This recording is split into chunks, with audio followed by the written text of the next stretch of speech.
Hey there, comic book friends. I'm Travis. And I'm the Disembodied Voice. And this is Monster Comic Review. That's right, and this is for the first week of January 2014.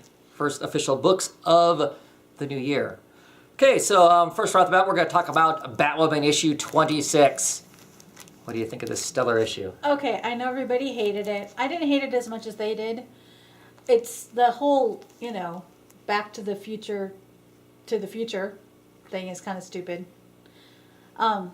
Right, so for anybody who hasn't watched my What the Few Girl Things About It is, there's a editorial caption here, the typical thing that tells you, go see whatever edition of something that's already come out or a crossover or whatever. And in this case, it tells you to go see an edition that won't be put out until April of 2014. So we'd have to jump 4 months into the future to actually to the future. know what was going on there. So whether or not that means that they're going to tell the story that suddenly has abruptly ended and we didn't get the end of. Because the last issue, we had this awesome issue where Batwoman is throwing down against Batman. I know, and we all wanted to know what happened next. Right. And so, that sucks. But this particular thing is just it feels like a filler, fluffy, villain of the week type piece. I don't hate it. I mean, I don't love it, but I don't hate it based on just what it is. Based on the fact that, yes, they want us to refer to an issue that's 4 months from now. Mm-hmm. And based on the fact that we were in the middle of what was a wonderful story arc. Mm-hmm. That sucks. But the comic by itself, standalone, hero of the week, typical hero of the week, not hero of the week, but villain of the week type deal, not bad. My problem with it is 80% of this book, you could insert any villain and any hero in this book, and it's the exact same story. Nothing about this book is Batwoman. It's just, You're right. It's whatever. Yeah. It could have been Nightwing, it could have been Robin, it could have been Batman, it could have been Red Hood, it could have been Captain America. We certainly didn't learn anything about her while we, anything new. Or, right.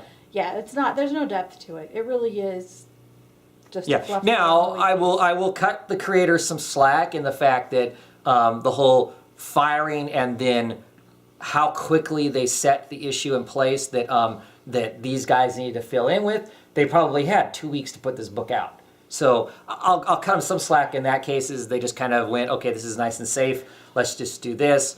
So I think, in a couple issues, hopefully we'll start delving into the more interesting stuff, whatnot. I have trust in Mark Andreacchio. We've seen him write pretty in-depth stories in the past when we read Manhunter and things like that. So Manhunter was very good. So we know I have hope. So we know he has the capabilities to do that. It's just a matter of how much footage he's going to get, how long it's going to take for that to happen. I think is where I'm at with the book. I mean, because this should have been the last book that the last creators were on. Right. But I thought the issue before this, the 0 Year tie-in, was a decent issue. So they can tell a story. The guys can tell a story. But yeah, this was an extremely blasé book. It wasn't so blasé that I can't stop yawning while we're talking about it. It wasn't awful, but it was. It wasn't stellar. Not close. No, it was a 2. Yeah, if you're gonna rate we're gonna rate this book. It's a 2. It's a 2. That's not good. No, that's like a C. Well, but the biggest problem is it's really pedestrian, and like I said, it's, Yeah, there's just more really than 60, nothing about 80% of the book could just be anybody versus anybody kind of thing. Okay, so let's just move on to Justice League Dark, issue 26, Forever Evil tie-in. Go on ahead. I don't really care about this whole Blight thing. I don't know what this is, like issue 3 or 4 amongst this 19-issue tie-in amongst a bunch of other books that I'm not getting. So I don't 100% know the whole story. It kind of fills us in to some degree. At least it leads us to believe that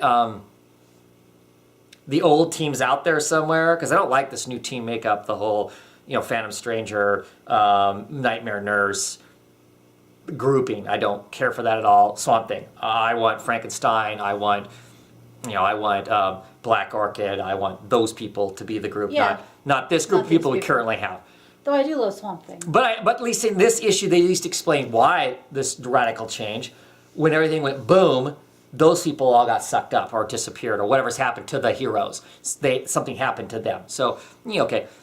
It was kind of interesting seeing, briefly seeing this evil Aquaman spewed back up in this way or whatever. That was okay. But as a whole, I just don't care about this whole thing that's going on. I don't really care about it either. And it's just typical. I'm buying the Justice League Dark book right now, waiting for the Forever Evil thing to get over with, so I can see what they're going to do with the characters in the story after this, when they're not tied down to the rest of the Forever stuff. And then we can decide whether or not we're going to keep reading Justice League Dark. Right, unfortunately, because I know the DC Magic people are the people I really like, but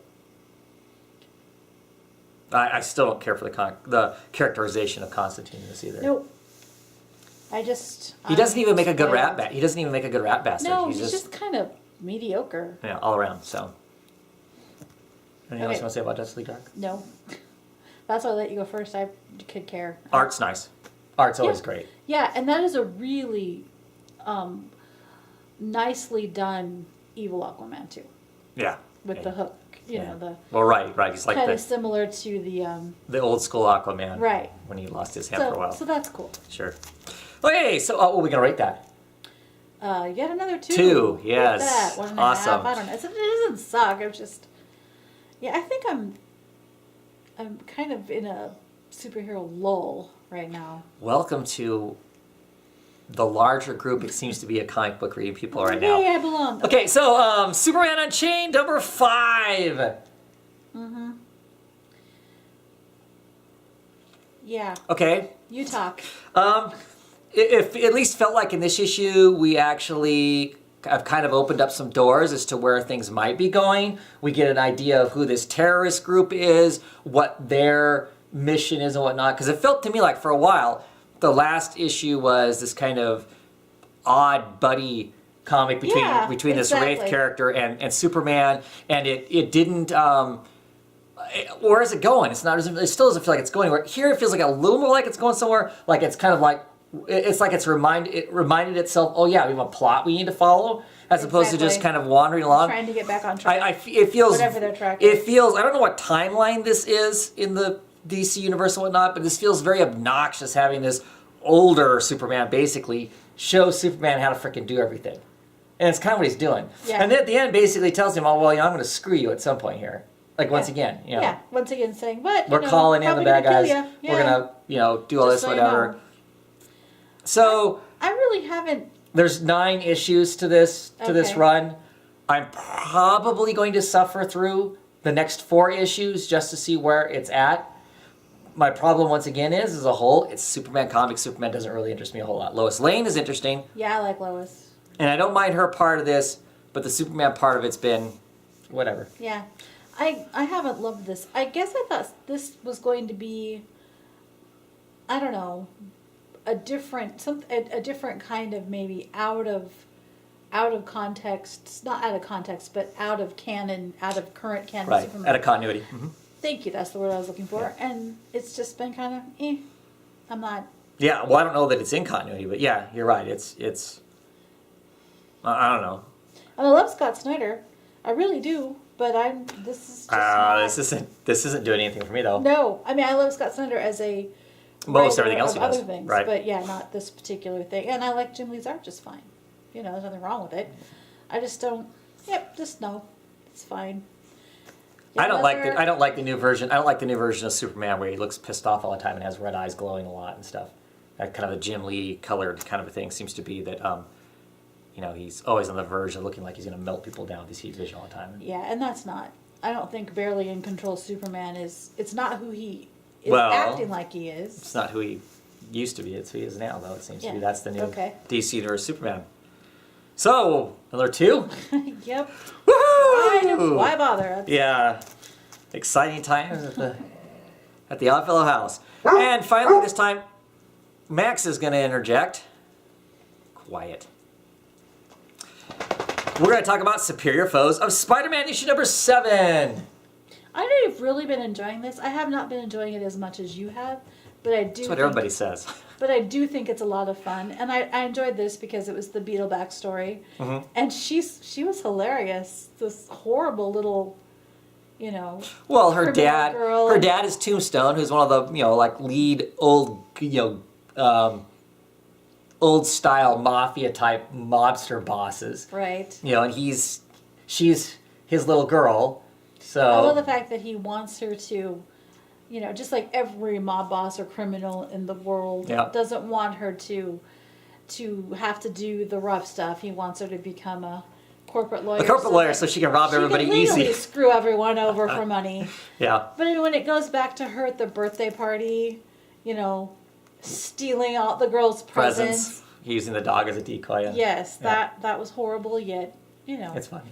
Yeah, it was fun, and the fact that she's meeting with the two. Right. She's brokering a deal. Practically like a divorce thing. I mean, It is. It's a break it up between. I can't remember the character's name. One's the Baron something or other, who he's a Nazi. Basically, he's a reincarnated Nazi, Right. and the other guy is basically a evil communist Chinese kind of a guy. That her brokering that between them, and then it all kind of landing in her lap because she wants to be a supervillain. That's what she wants to be. That's really what she's always wanted to be. What she's always wanted to be is this supervillain.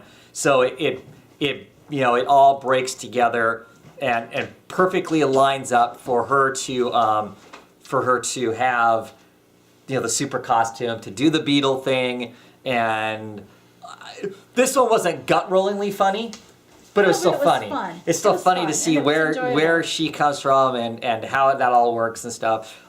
Because it was great when she called her daddy in at the end of the last one, where she's calling him to essentially rescue her. Uh-huh. And so that was fun having this happen now.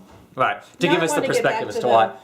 Head of Silvermane and what's going on with that personally. But the head of Silvermane's ridiculous. That isn't even really the real plot. The real but thing. I want to see what happens with it. Yeah. I love the book. I think it's hilarious. This one wasn't as funny, but I still think it's funny. This is an amusing game to see where the heck this lady beetle came from, because there's never been a lady beetle before. So how that all works, I think is great. Fun comic. I think more people should be on it just for the kicks and giggles. Yeah, it is. It is fun, and in a time of obviously rather, lackadaisical, boringish superhero comics right now for us, that at least is fun. It's like it's fun and it's I don't want to say a breath of fresh air because that's such a cliche, but it kind of is. I mean, it's just a fun look. It's different than everything else that's same out there. with like Hawkeye. It's the same kind of thing Right. too, where it's just kind of a fun take on or a different perspective. Mm-hmm. It's a fringe book. And I love the fact that they're called the superior foes of Spider-Man, and we never see Spider-Man, and I just think I like it like that, actually. Yeah, I think most of these guys got the hell beat out of them right when Spider-Man first showed up. One of the first things he did was pretty much roll all these guys again, thump them all. So, they are the would-be villains that would Right. normally be in a Spider-Man book. But yeah, so And the fact that they're called the superior foes just makes me happy. I don't know. yeah. Because they're so not superior. Well, and their whole they're the semi-superior. Their continuing gag of not being six. their continuing gag of being the Sinister Six, and There's as far as never six. Boomerang is concerned, he's down to one now. Yeah. So whatever, but yeah, I enjoy the book. I give it a very solid 3. Yep, I think that was a 3 fun is book. that's a good number. And that's it. That's it for this week. This Yeah. is a week of superhero books. Yes, it is definitely a W-E-A-K. See? Oh yeah. Yeah. Somebody's I have an English educated. degree. Anyway, that's it. We'll be back another time for some more books. Bye. Bye.